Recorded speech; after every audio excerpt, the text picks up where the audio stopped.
Everyone who matters appears to be planning to harm Teddy, beginning with Ruben, who shows up at Gustavo's house without warning and threatens to do damage to the former wrestler and his family if he doesn't cooperate with the KGB in getting Teddy arrested for drug-related crimes. In particular, he wants Gustavo to make sure that in the next 2 days, a potential shipment of cocaine ends up in Teddy's warehouse so Teddy can be busted. His ex-wife Julia is another person who is making Teddy's back a target.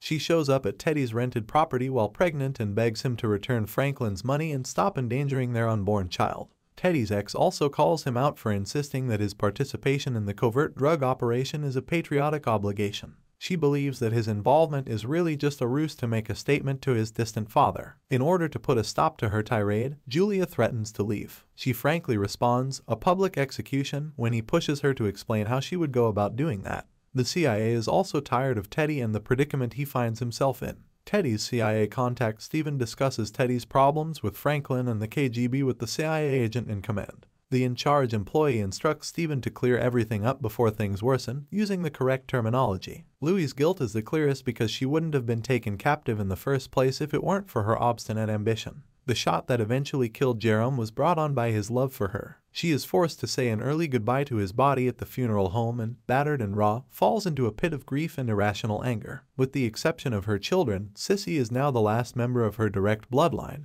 and she appears to almost disassociate after her brother's passing. "Fuck Teddy," she says at the beginning of the season. "Screw the CIA. And fuck the government that backed them." But as the episodes go on, her fervent desire for retribution turns into righteous submission as she comes to terms with the fact that she has no control over her family's future. Her sibling was still sacrificed on the altar of avarice despite her pleas to both Jerome and Franklin. Her son has changed into a man she occasionally hardly recognizes. Her husband and sibling are deceased, and she now has almost no one left to lose while Louie has nothing left to lose. The episode's director, Logan Kybans, visually establishes this distinction as the two women settle down to talk at Louie's house for the first time since Jerome's passing.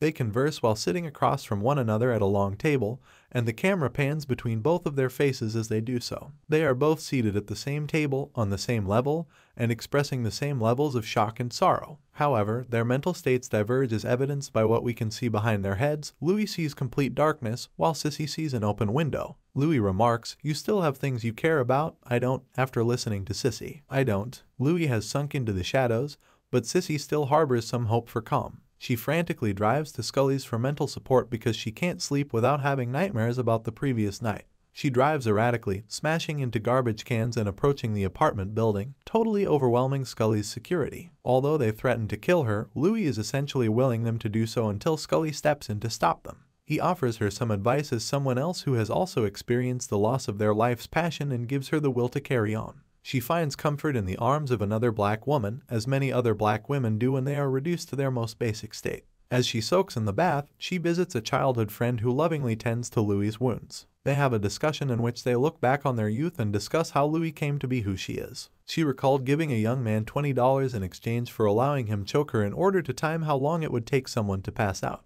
She makes mention of being repeatedly sexually assaulted by men in her community, sometimes in a group situation, during that same conversation. The camera switches between views of Louie alone in the frame, joined only by her reflection in the mirror next to her, and shots of the two women speaking in conversation. Louie is depicted in two different ways, as a young child who has experienced abuse, and as an adult who continues to experience abuse but is unable to leave it behind no matter what she does. She sobs to her friend and asks why she continues returning to the same spot. Louie returning home after leaving Jerome's body at the morgue and gazing into her mirror is another memorable cinematography scene. Louie's image is shattered because of the paneling in the mirror. This suggests that Louie is not only actually looking in the mirror at herself, but that what she is seeing is distorted.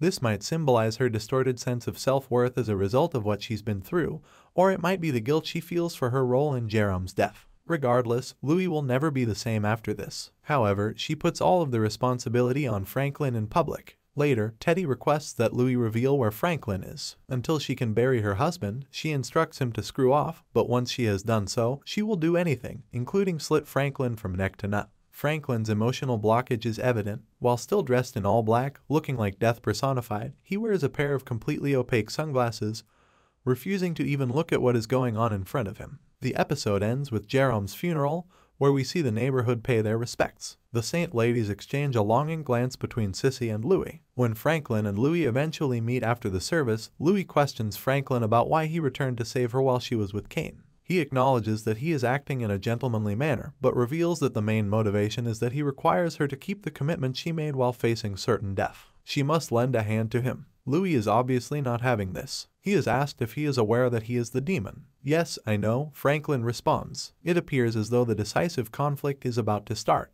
Thank you for watching, and please don't neglect to subscribe.